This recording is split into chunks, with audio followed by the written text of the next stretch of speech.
Harry, he will show you how to use it, the Hi. instrument. Hi, guys. So if you need help, let me know. Yeah.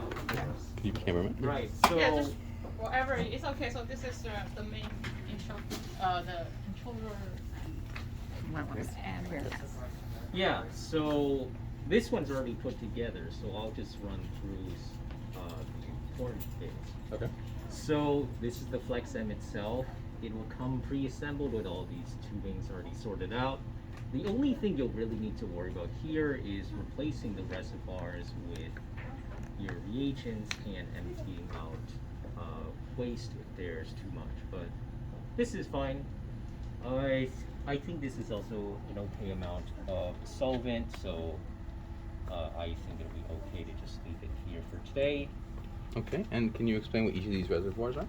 Yeah, so if you look from above here, they're all labeled with solvent for your organic phase, water for aqueous, collection, which is where your product will be deposited, and waste is, well, waste.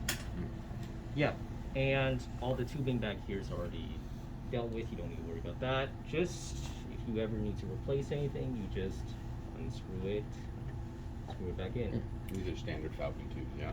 Yeah. About that though, they need to be Falcon or they're not going to work with this. I've tried So that before. Falcon. Yes. Right, so this much is already dealt with here. So these two units here are the flow sensors, so they're actually not the same. The label is been covered by the tubing, but this one is the 2000D, which is for water, and this is the 1000D, which is for solvent. They're always going to be on the same side, and it's always going to be labeled anyway, so that should be easy. Now, you're going to need to connect them to the pressure controller. Here we've connected it directly, which you can do, but the way we recommend and the way we designed it for you is that you can connect them with these ports on this side. Okay.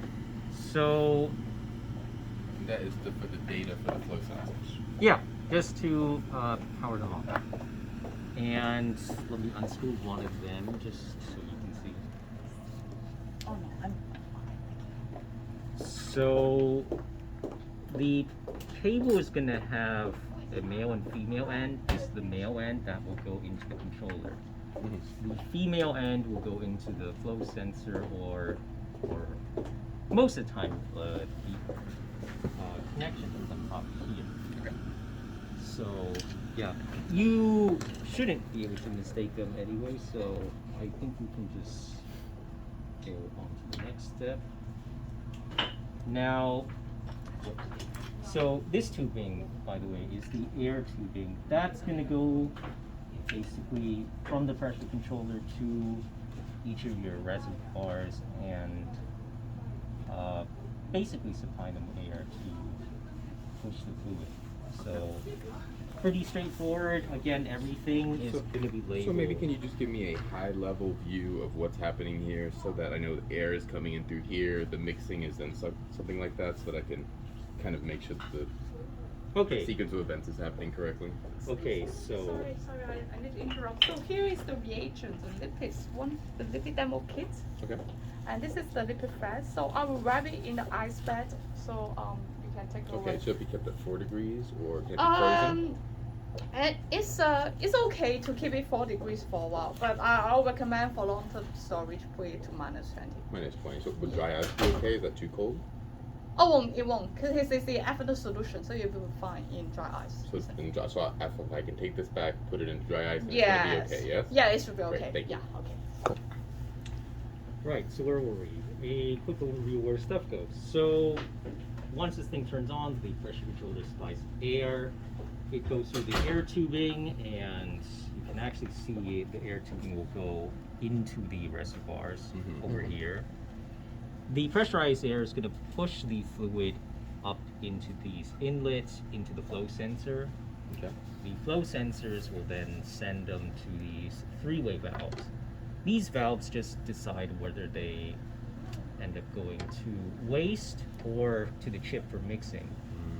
So you can also see the connections. So now in the chip, that's where mixing occurs. We have the waste reservoir so that it has time to warm up and reach the desired flow rates first. Okay. Then from here, it ends up being mixed, collected here at the collection reservoir. So that's essentially where it goes. Okay. Yeah. As for the air tubing, either side works, although. And then you of course- said in all these channels, are these all air channels? Yes. I do recommend, though, you color code the different ones you're using because you need channel 1 for water and channel 3 for solvent. Okay. So those, I should just kind of keep those as that and use the rest of them. Like channels, you say channels 3 and 1 are kind of always set as this red and green, and I should just maybe keep that as solvent and water, what you're saying. Oh, the color of the tubing doesn't matter, but Yeah, yes, yeah. channel 1 is calibrated for water I and see. 3 is for solvent. Now, the calibrations will have to do with like liquid viscosity? Is that what you're calibrating for? I think that's already taken care of. It's just each Okay. individual instrument may have a little bit of offset required for pressure to reach Yeah. the real flow rate. And would I have to, if I'm experimenting with other kinds of lipids or reagents, will I have to calibrate that for the appropriate viscosity? You would, however, I would leave questions about that for my. Okay. So you guys maybe will help me with that also when it gets to the. I'm not gonna do that yet. Yeah. I just want it to work first, but just to know in the future that if I'm messing with other things with different viscosity, Oh, yeah. that you guys would be here and kind of help walk me through calibrations and everything like that. Yeah. Yeah, the options for sure exist. Cool. Although, for now, we're not focused on showing that yet. Yeah. I didn't realize it had so many channels for air too, so that's really, it can actually handle quite a lot of things going on.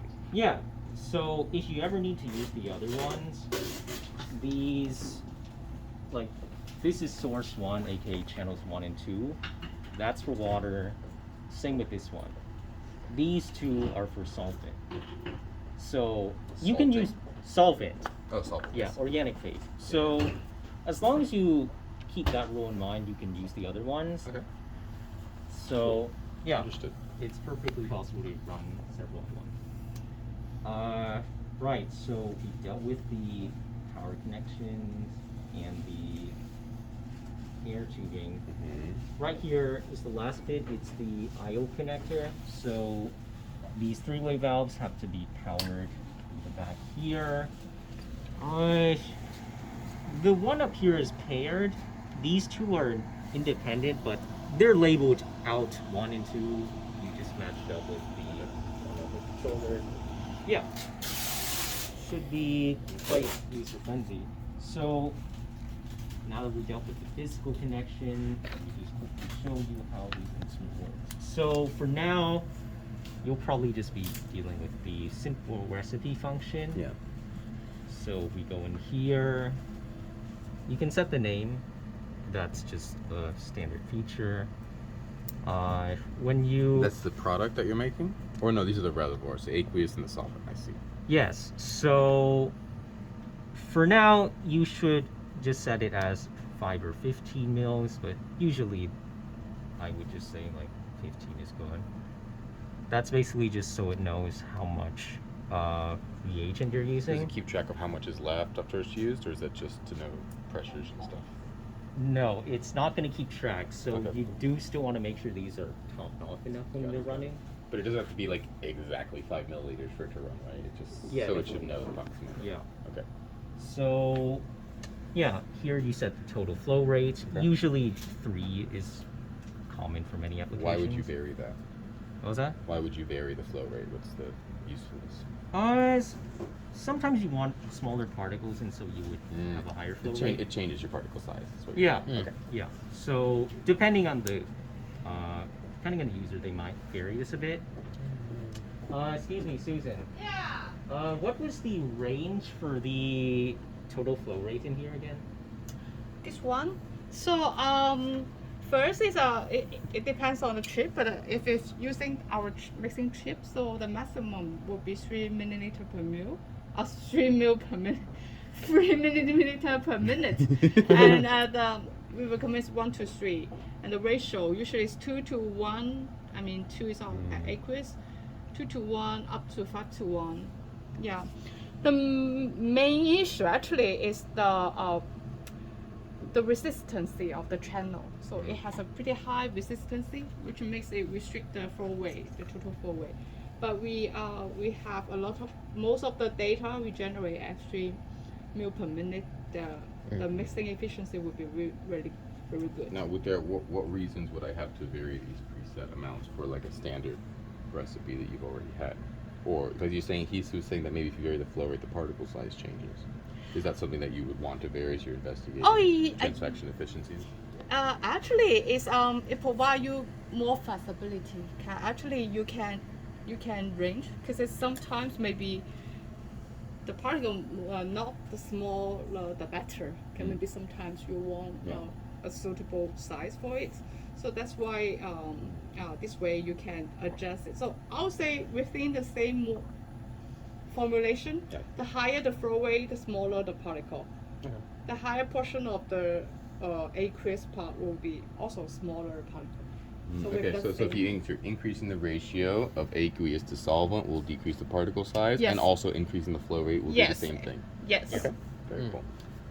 Yeah, and once you have that done, this will determine the runtime itself as soon as you enter total volume. I will just set it to 1.5 so that it's a faster runtime. Sorry, I just want to interrupt. One more thing is, are you going to encapsulate the mRNA, DNA? DNA. Okay. So just pay attention. Make sure to count the water to oil ratio during calculated NP ratio. Yeah. So if you need, we can send you a formulation, the equation how to calculate that. You're saying to calculate what the appropriate ratio that I should use for the DNA in order to make sure I have full encapsulation. Yes, if that same concentration, you change this ratio, you will change the NP ratio as well. I mean, and does that have to do with the charge of the DNA, or is that just some physical process? That doesn't matter because what it's the amount of reagent change. So it's more. If you increase the aqueous, there will more DNA over there. I see. And now in your DLS machine that you use when you're measuring the particles that you make, so is that kind of the feedback that you get when you're trying to adjust particle size? You go back and forth between them, Exactly. I see. Okay. Yeah, so that should be all these parameters so far, and I like this user interface. This looks friendly. Yeah, it's actually very easy to use. It's good, especially compared to last year. But yeah, so once this is all done, saved. Before I actually run it, if you go back here, anything you save will just be stored in this menu. When you load them, just the small thing, you have to tap on this, and then once it's highlighted, you press the pen. Yeah, so little quirk I noticed, if you try to load it without highlighting it first, it won't work. I see. So just a minor Cool, step. thank you. Yeah, small things. So let me double check. Yep, this is the one I was just editing. So once that's done, we just have it run. So once it's running, there will be a little bit of progress indicator here, but for the most part, you would want to monitor it in this live graph section. That's happening right now? Yeah. Now, I am sure that there was enough solvent in here for it to run to completion. If it wasn't, then it'll be a good learning experience to see what that would look like in here. But usually the runtime is going to be within a minute or even a few seconds. Really depends on what volume you want to synthesize. By default, it's going to disable all the information of whatever sources you're not plugged in. Otherwise, you can choose to just tap on something to disable in the chart. This is just to make it invisible, right? It doesn't take all the data. Yeah. Is all this data logged somewhere, or is it just transient? Yes, all this data is logged, and if you ever want to export it, you can stick a flash drive in here, and in this button will take you to export. It'll have everything saved, and then you can just export it to your drive. Okay. So, yeah. Now, I think that would be the main thing you need to worry about. If you need, for whatever reason, you can change the color of the, the charts Yeah, here. you got to color coordinate with the lab logos. You know, that's important. Heh. That's a good idea. Although the reason I bring that up is because for source 4 specifically, notice how it's yellowish.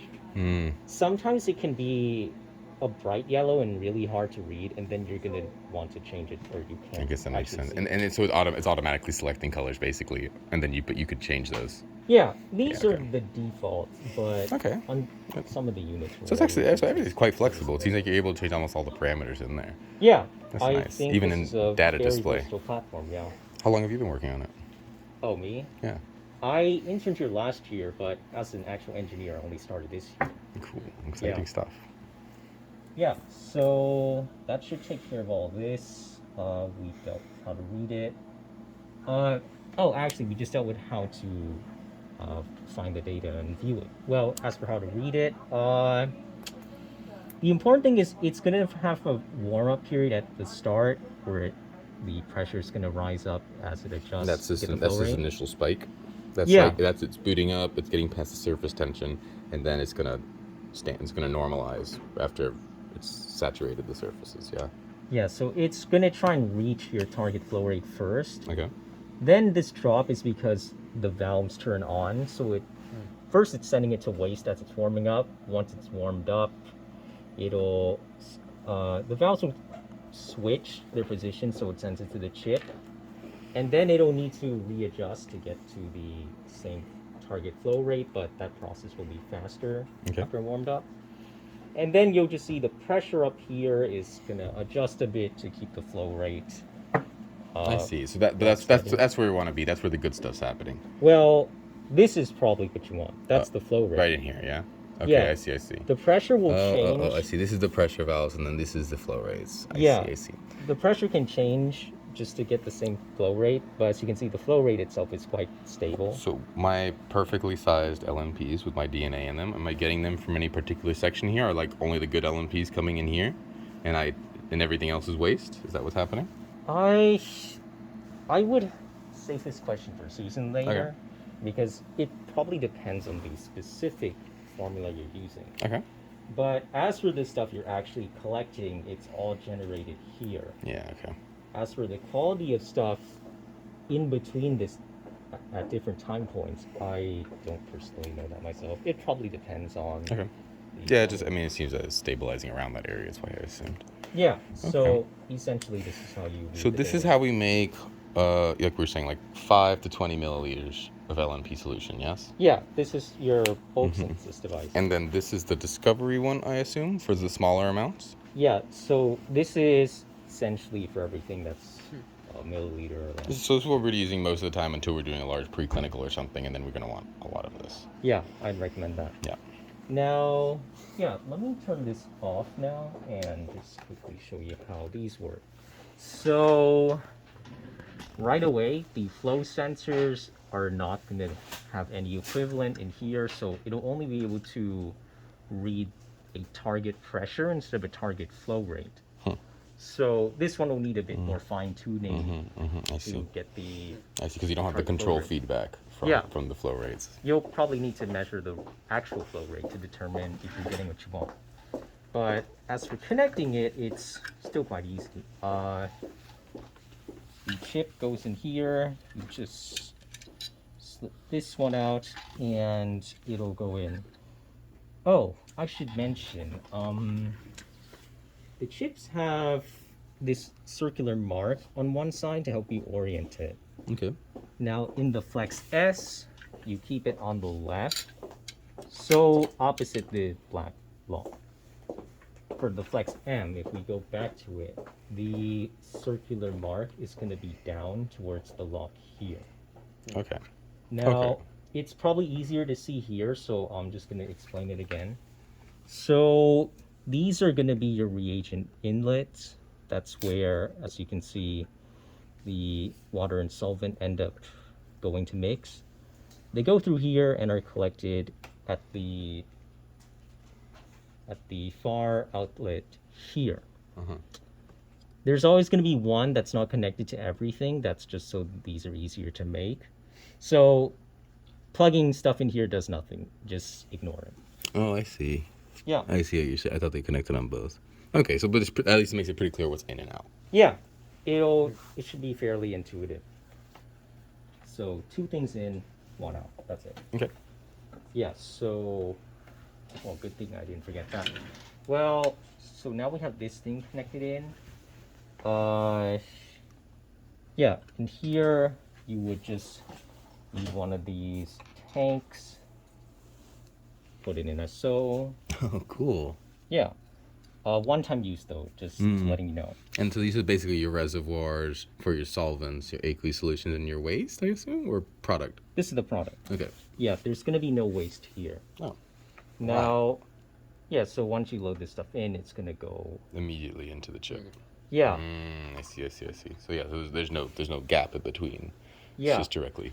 2 notes about this that will probably be useful when setting up your experimental procedure.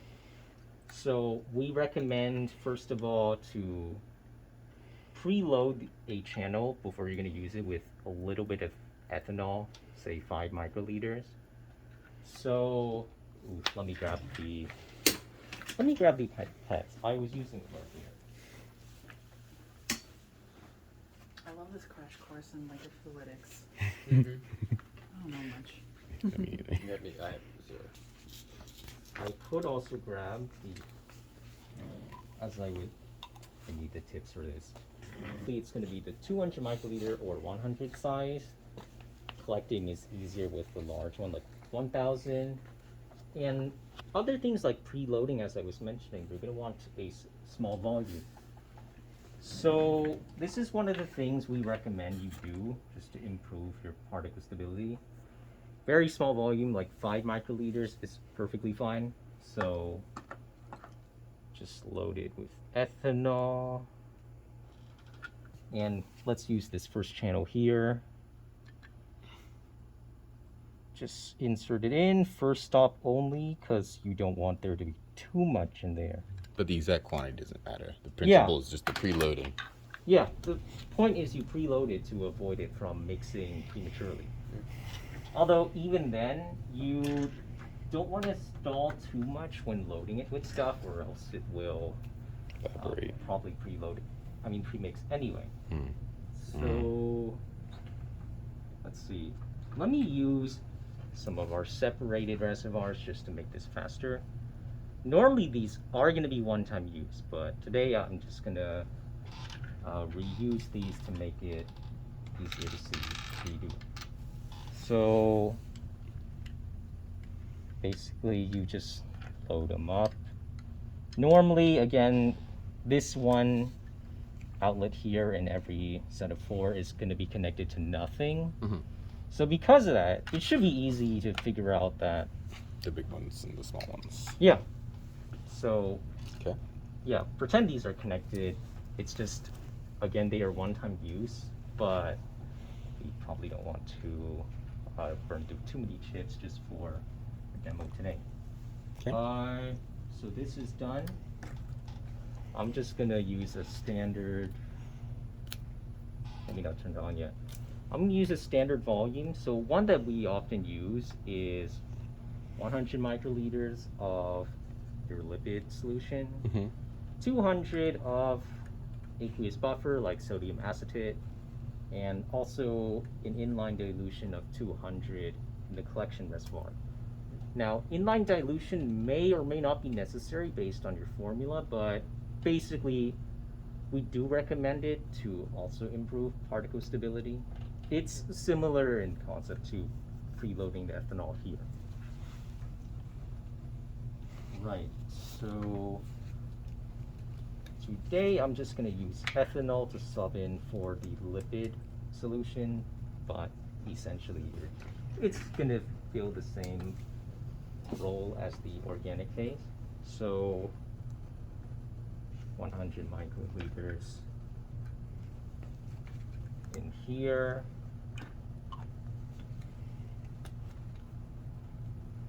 And again, just to make it easy to see the mixing, I'm going to use colored water instead of aqueous buffer.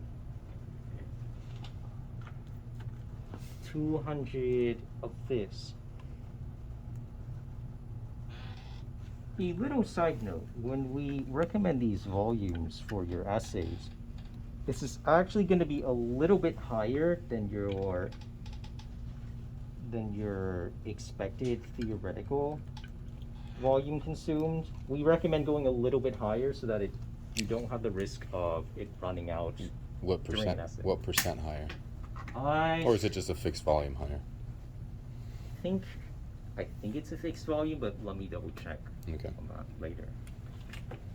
So this is your aqueous buffer. Okay.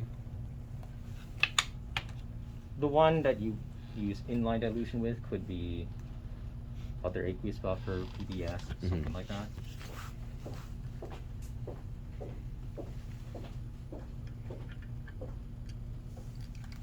Okay, so all the stuff's loaded.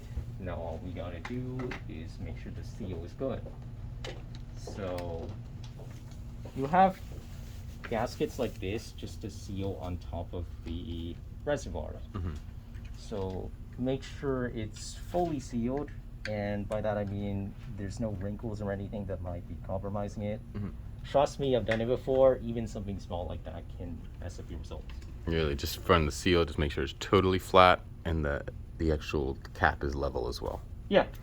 So small things like that actually do matter a lot because this is mixing small volumes. So after that, you just press down this thing here, it locks. It should be good enough. Now, the same thing I mentioned earlier about which pressure channels on the controller are suitable apply here as well.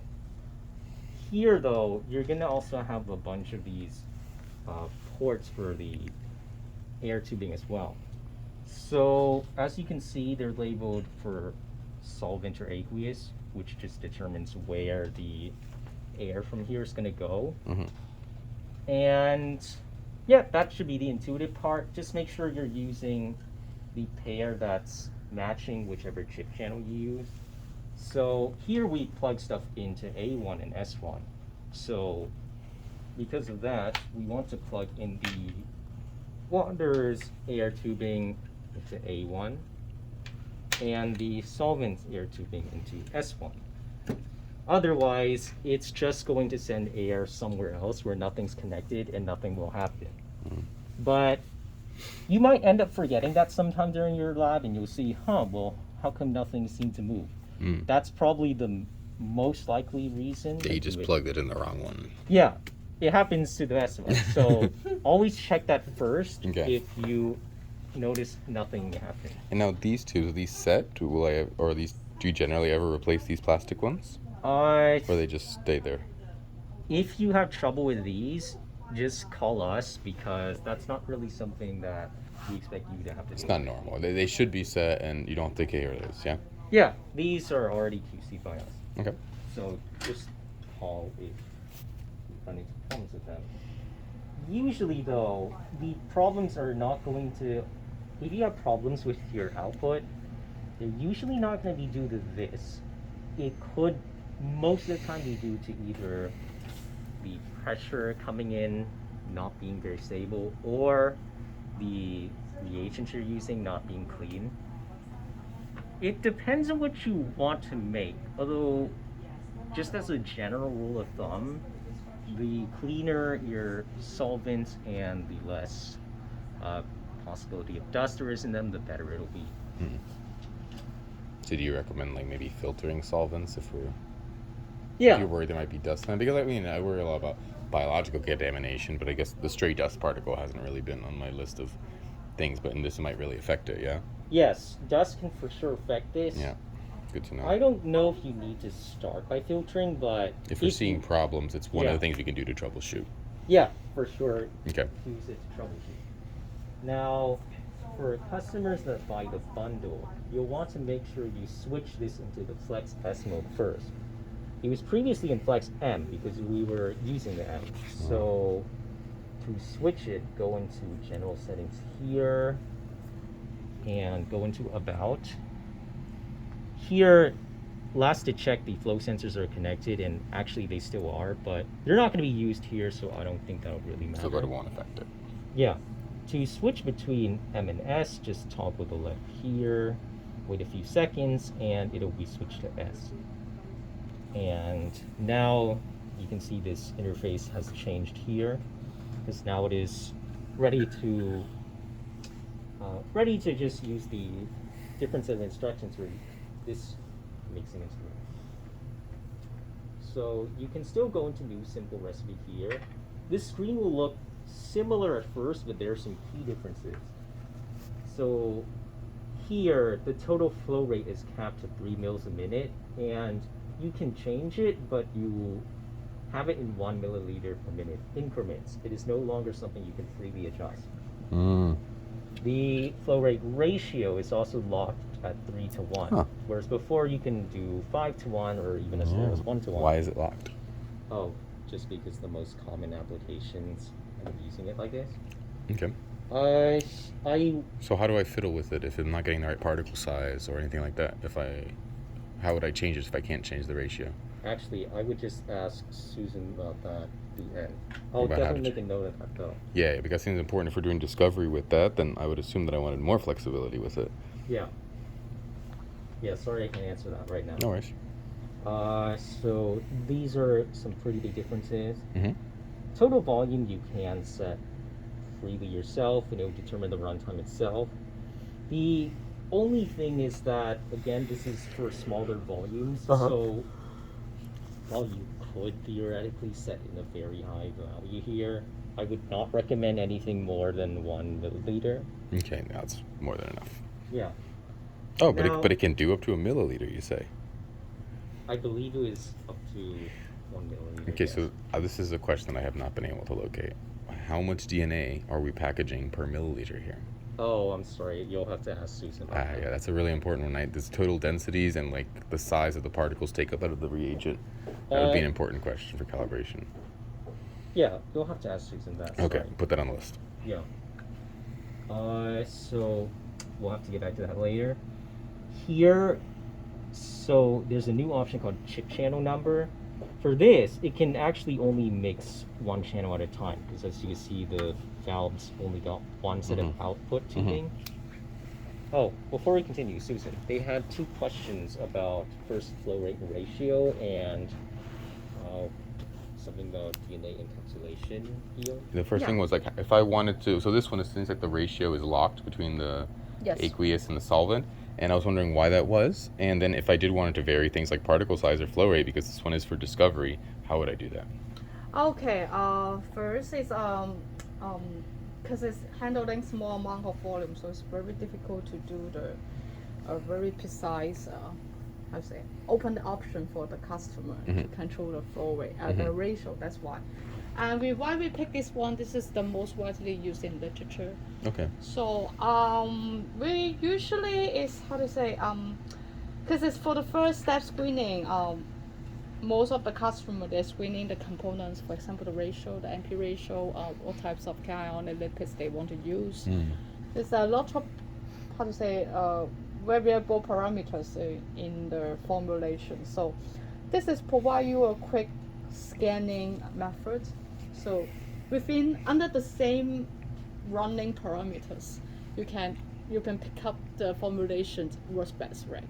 Then after that, you can fine tune using this Okay, app. so you just get it to work. It's Get it to work. packaging it enough. Yeah, it's 'cause kind of working, and then here we fine tune those things. Yeah, so exactly. make a so lot this more. is Okay, I see. screening the different formulation, but you pick one, then you fine tune the best the parameters I for see. running a large batch. That Okay. is the And- design for it. And then my second question was Yes. about when it's fine tuned over here, and let's say we're Okay. packaging DNA, but I guess the logic applies to RNA as well. Okay. How much DNA am I getting per milliliter? Like, what's the milligrams or micrograms of DNA what's the encapsulation Yeah, a lot efficiency? of people ask this question. Actually, it depends on you. There's Okay.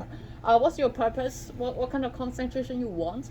But for my experience, I will working 100 microgram per mil. 100 Am I- micrograms per mil. Yeah, mRNA or DNA, and working with a total lipid around 12 to 15 millimolar, with the cationic or unstable lipid, the ratio around 50 40 to 60% actually. It varies, depends on your cell line and your okay. ratio. And what You percent? want me to write down? Then it will be. I got it all on video, so. Oh, yeah. So there's 100. My clients are definitely gonna watch this entire thing, whether they like it or not. So. Per mil is the Okay. I say mRNA, and the lipids And you think it would be similar for DNA? similar because it's the molecular weight. They Yeah, won't yeah. change that much. So Okay. this is what I use in my own study. So Okay. in this, you can go Okay, higher. great. Those lower. are great numbers to Yeah, have. yeah, Thank yeah. you so much. Then you can start from that. Mhm. Then you can fine tune by yourself. Excellent. And for each milliliter of finished product, how much solvent are we using? And it's just water, I guess, is the aqueous. So really, the question is how much solvent per milliliter of finished? Yeah, so this thing. is here 3:1. So if 1 mil, then it's 250 microliters. Okay. So it's 1/4 250 microliters of solvent will end up with 1 milliliter of finished Yeah, so it depends LNP on the product. ratio. That's Got what it. you stand Understood. out. Yeah. Understood. Okay. That said, remember the note about loading a little bit more than you expect to use in here, just to make sure that you don't end up overfilling. Yeah, so that was our question also. We were asking if the overfill that I need, is it a fixed volume, like just always put 5 microliters more than you need, or is it like a percent, like always put 5% more than you need? Actually, it's on protocol, our side is a fixed 15% extra. Okay, 15%, so it is based on the liquid opening. 15%, yeah, 15% Okay, extra. great to know. However, I have tested myself. I just go exactly what it recommends. So it's no extra. It's still okay. Oh, really? So yeah. So Do you agree?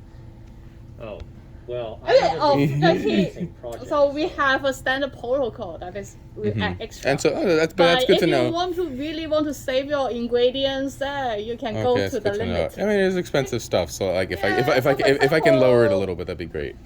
It's written over there 150 and 50. You can put it just like that. It's fine. Okay. But on I'll paper- compromise and put a few microliters extra. Just Yeah. okay. Cool. Thank you. That's very insightful. So, yeah, where did we leave off? Yes, chip channel. So this is not an option in here because you can only mix one at a time. But here, you could theoretically be mixing all these channels at once. So we are plugged into channel 1 because, as you can see, it's just connected to A1, S1. So we check that to make sure it's active here. Now, we recommend do not turn on other channels that are not in use because when it needs to control more pressure at a time, could lead to more errors in the output. At least if these are not connected to anything. So if we were to turn this on, the results would not be as good. Just make sure it's turned off and you're not using Only the channels you're using. Yeah. And again, channel 1 corresponds to So you have here. channel 3 here, and should you have channel 3? Oh, wait. Let me rephrase that. So this is channel 1. My Okay. bad. Yeah. So it just happens to be connected to A1 and S1 here. But if you were to move along the channels of your chip, let's say you're done with this one and you want to move synthesize in the next channel, you can still have it as just channel 1 connected here. You just need to Move connect. the same one over, and then just Yeah. do several in a series. Yeah, and it's still going to be channel 1. Yeah, Okay. that was my bad. So Okay. channel 1 is these two. Well, I'm just confused here because this is channel 3, and you uncheck channel 3 on the chip channel number. Yeah, it's a little bit of a. So that just doesn't correlate there. It's Yeah, just it's a little bit confusing. Just think of this as the corners of the pairs here. Okay. So 1, 2, 3, 4. That should make wait, it. 1, 2, 3, 4. Yeah, it just Okay. matches the. Oh, alignment here. oh, I see. I see. So this is channel 2 from here, but this chip channel. So this one goes to here. Yeah, this part can be the same. Like I'm a little confused. stay in channel 1. You Yeah. can plug it into any of these. This actually should be referring to the channel on the controller. So channel 3 is this top right pair. Channel 4 is the bottom right pair. Oh, okay. Now I understand. It's the Yeah. pairs of them. So each of these pairs. So channel 1 is both of these. Understood. Yeah. Okay. Yeah. That is confusing. Sorry, it's No, it's no worries. there's a lot of channels involved. Yeah. Okay, I get it now. But yeah, this is just Cool. using channel 1. Happens to be connected here, but again, Yep. I could have just set it up anywhere Makes else. sense. Oh, to give you more. So if actually we prepare you 8 these tubes. So you may do it like this way. You connect all them like this is channel 2 to this one. And that So would it's be very channel similar that's to another that's channel chip. 2 now, right? Yeah, now This it's channel 2 and this is 2. channel Then 1. if you're using channel 2, Yeah. you have to unclick Yeah. the channel 1 and click the Yeah, channel makes 2. sense. Yeah, Makes sense. like this. Yes. So, Okay. just a little bit about the loading. So if you just load exactly with the volume here, it may over push in a little bit for the aqueous channel, especially because we want to make sure every drop Okay. less So of for the that. aqueous, when you're saying it's pushing a little extra, just So to make you sure will all see of it's some out. bubble will overflow from here. So that's normal if Okay. you're really using this limit volume. If Mm. you add extra, of course, they will I see. still I keep see. same residues in the tank. I see. I see. Yeah. But Right. yeah, in this case, if you're running an actual setup with multiple channels, it look more like this. For us though, everything's connected to channel 1, so we're just gonna disable channel. We're just gonna disable channel 2 for today. Saving is just the same. Naming the recipe is also the same. This menu on this side is mostly the same. Everything's also still in here. One other thing, the only real option here that's disabled is washing, but for now we don't need to worry about that. We're also not dealing with advanced recipes for today. So once this is done, just double check. And that would be washing out your channel chips so you can reuse them. Yeah, because depending on what depending on what reagents you're using, you might be able to reuse the chip channels actually. Some quite a lot, others not very much at all. Yeah, So my friend was telling me he got up to 10 reuses on them, which I thought was pretty interesting. Yeah. I don't need to push it, but it's good to know that I can reuse them. Yeah. Do you guys I've have definitely done that before too, so. Do you guys have NFC chips on your thing? Ooh, Because we're all talking about like hacking those. Just thought you should know. yeah, I'm gonna have to ask Susan about that. Okay, yeah. A small thing that happened, so I actually just unplugged these earlier while you were talking to Susan, because we're not using them anyway, but this That's good. actually You should be shouldn't. good to know. You shouldn't use the chips.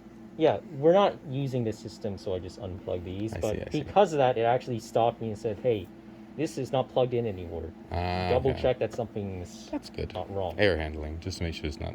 Yeah, so actually I should probably just show you now. So what I did was go back here to about, and then just press check.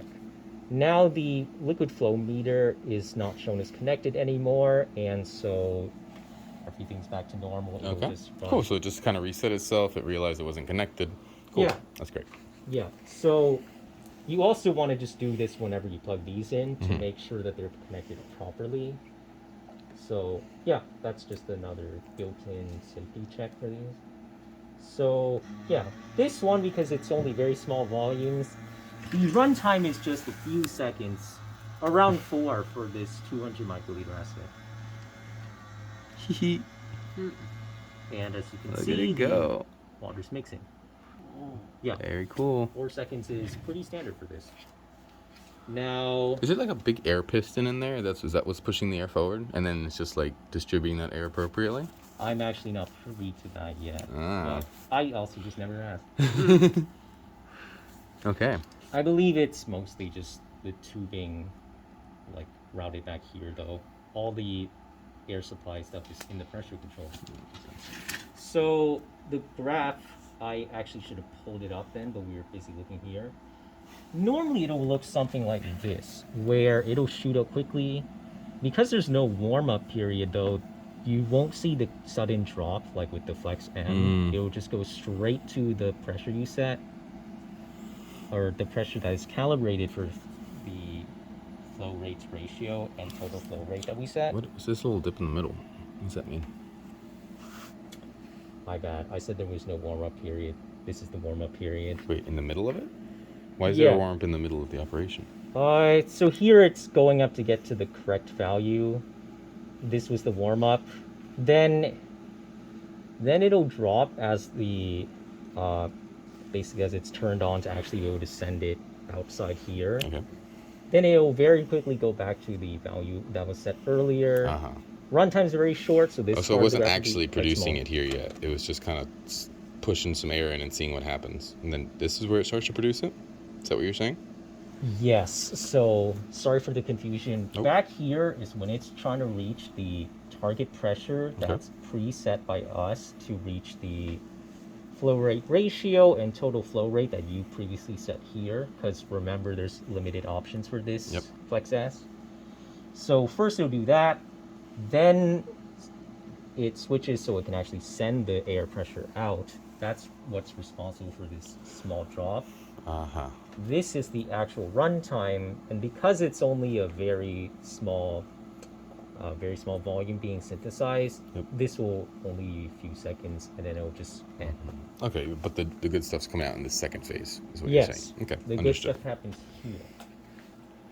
And yeah, that's basically it. Very cool. To collect your product, just unlock this by pulling this back, uncap it, and you can just pipette it directly out here. Just one thing about pipetting it. So there's going to be a small hole in the middle, which is where the fluid comes in. Just do not pipette, like draw it up in with your tip in the hole here. Do it somewhere outside, like against the wall, for example. Otherwise, you might draw up any extra fluid that's in the channel or in the reservoir. So you don't want to make any pressure differential through the microfluidics channel because you could Yeah. suck up stuff that was sitting in there. Yeah, and if you're sucking up that way, you're inducing way less controlled mixing. Yeah. So Okay. just make sure to withdraw it from the side of the reservoir. Noted. Should be. Cool. No, that's good because it's counterintuitive to how you usually use micropipettes. So. Yeah. So like this, you can run tests like DOS on it, and that's pretty much all there is for this instrument. Very cool. Is there any sort of like measure of like or like quality control of like whatever you mixed? Is there any like back end kind of software to tell you how Back the in here? efficiency was or anything? No, that you're gonna have to figure out yourself with other assays. Got it. In fact, this FlexS, because it doesn't have the flow sensor, it also is not going to be able to set the flow rate. That's why we limit your options so that it's for stuff we already tested and know what the flow rate you can expect is. Anything else you would need to test yourself. Got it. And that would be with a DLS machine, yes? Yeah. And what that's are the main primary things that you're looking for in that DLS machine that will allow you to quality control? Is that particle size or? Yeah, I think the main things are the Z average for the particle size and the PDI, just to make sure that the consistency is good. As for the normal values for those, it's going to depend on what you make. For our usual kits, you usually expect a size in the range of 45 to 55 nanometers, and a PDI around 0.15 to 0.2. For other particles, it might differ a lot from this though, so it just depends on what the So literature. those are the values you tend to look at when doing quality control, yeah? Yeah. You're saying the PDI value and the The Z? size, the Z Z average for the Z average, that's it. Yeah. Is there any other, maybe not unusual case, but any other additional data that can be gotten from a DLS assay or another assay that you would use for troubleshooting if you're looking at something else? Is there any other data that is sometimes useful for quality control? I would ask Susan about the specifics of that. Oh, From my work on this so far, though, it's usually been sufficient to just look at that. Although the Z average is just the average, you could also just check the DOS log to see what other common sizes are reported. Size distribution. Yeah, if the size distribution shows like a good Z average, but an unusual peak that's at a very big size, So you got a few weird ones in there. it's more likely debris if it's super big compared to Like everything dust or else. something. Yeah, Okay. usually the weird nanoparticles will not be hugely bigger or smaller than the good ones. At least not by a factor of 100. That's most likely just. I see. So they usually vary by smaller amounts. Yeah. And what kind of consistency in that size are you getting, or what do you shoot for? Because you're obviously not going to be 100%. Well, what's the variation then across all of the LNPs? Do you need I bring the student yet? Probably. I think that. Yeah. Again, usually I just know that the PEI, it's around 0.15, 0.2, something like that. Okay, So, no, fair enough. yeah. So my question was, we were just talking about quality control. Esther was bringing up some aspects about, what's handled here, and obviously a lot of it goes from the DLS machine and controlling the size of the particles. So we were going over what factors were important to check within the DLS machine, or maybe even other assays, because another thing we want to check is encapsulation efficiency, right? So we were just imagining like sonicating that, popping them all, how much DNA is in there, stuff like that. But I kind of wanted an overview from you. What are all the things that you would tend to look at within quality control, from most important to least important, and then also the quality of the the quality, and then also just to know, when you do have a well-formed LNP, obviously there's some variation in the particle size, and I want to know what that target range is. What's the % of size variation that you're looking for? Yeah. So first is the way how to characterize the particles. So we include the DLS, of course, the size, but another one would be the PDI. So if the PDI is higher than 0.2, we will consider the particle may be a little bit unstable. So that's why we generate. So the PDI is the polydispersity index.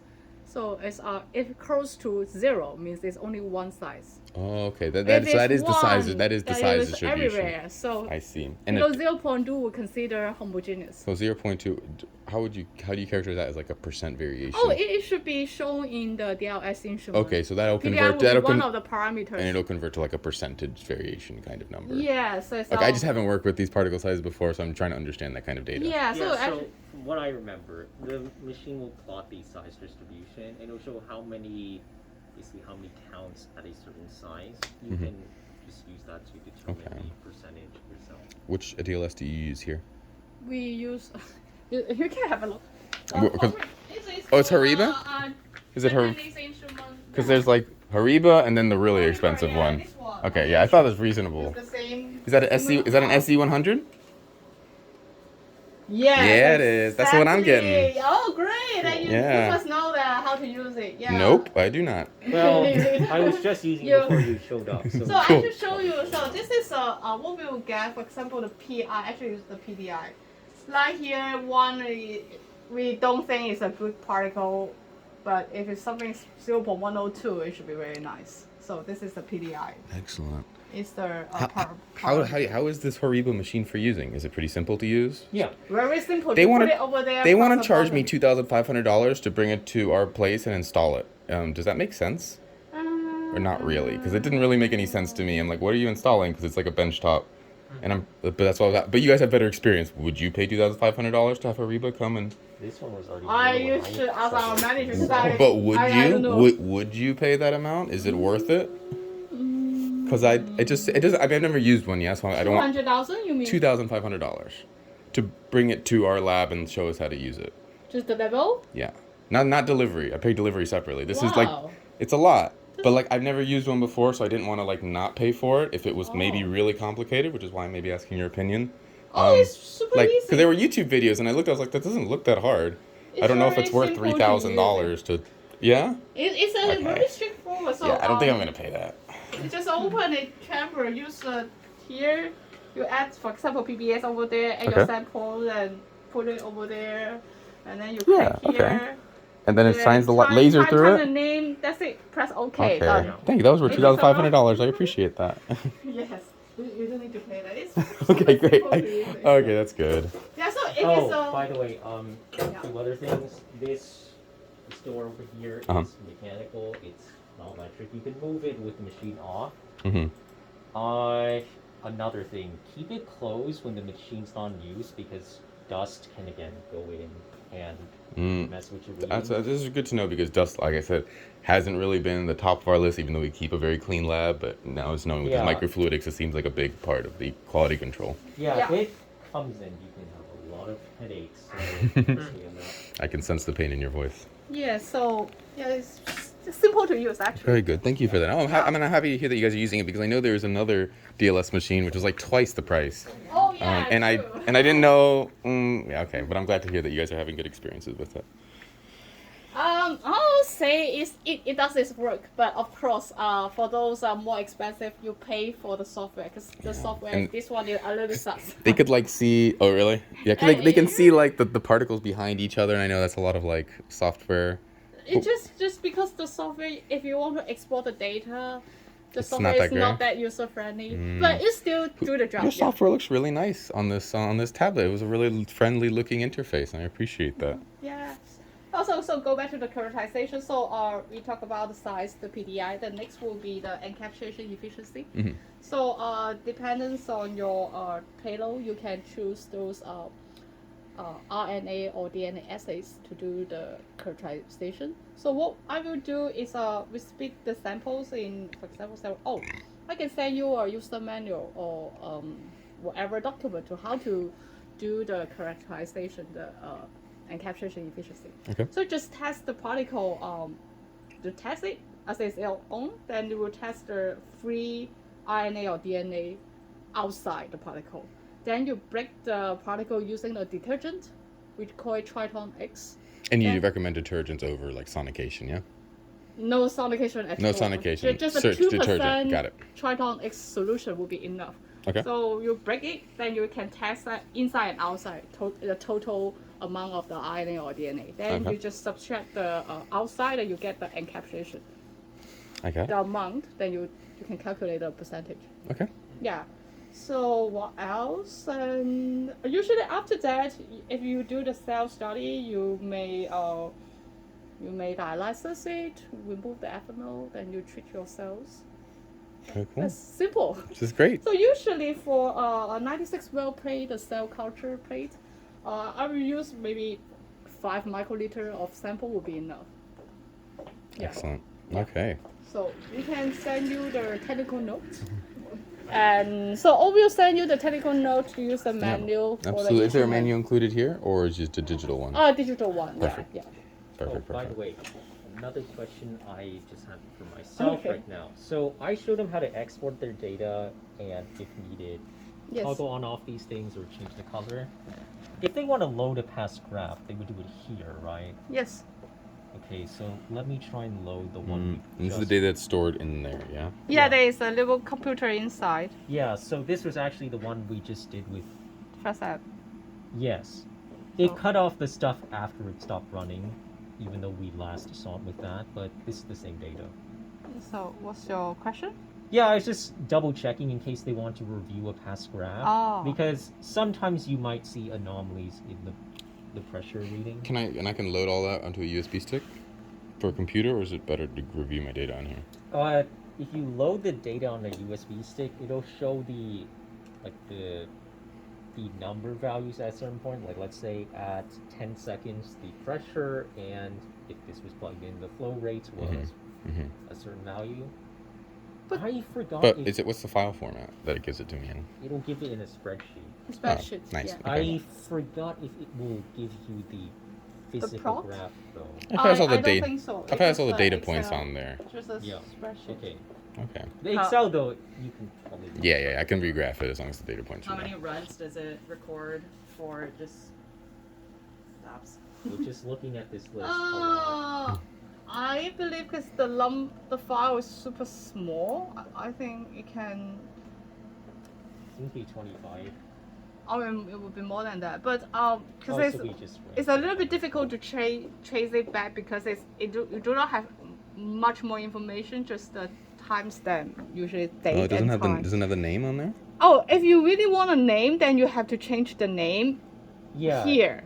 So Everything it, I've been running. for has example, here the name is it's just But showing will the name name here. show up on that list that you just had? Yeah. Okay, It's so you just- can tell them apart then. Yeah, It's just very the whole difficult to- time, If you I tell just checked apart. everything as default recipe, including both the M and S.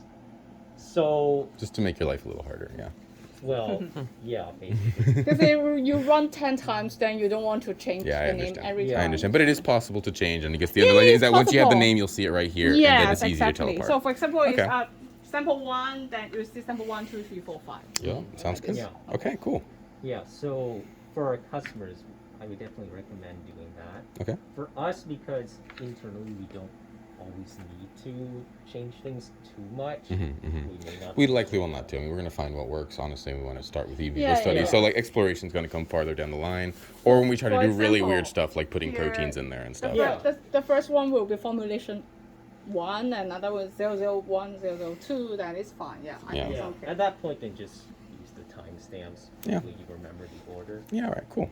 Yeah, I think that should cover everything from how to connect these, how to prepare the stuff, and how to monitor it. So Awesome. I think that should be. Well, I don't want to say that you have a perfect presentation, but we're coming on exactly 1 hour. So you got the timing down like perfectly. That's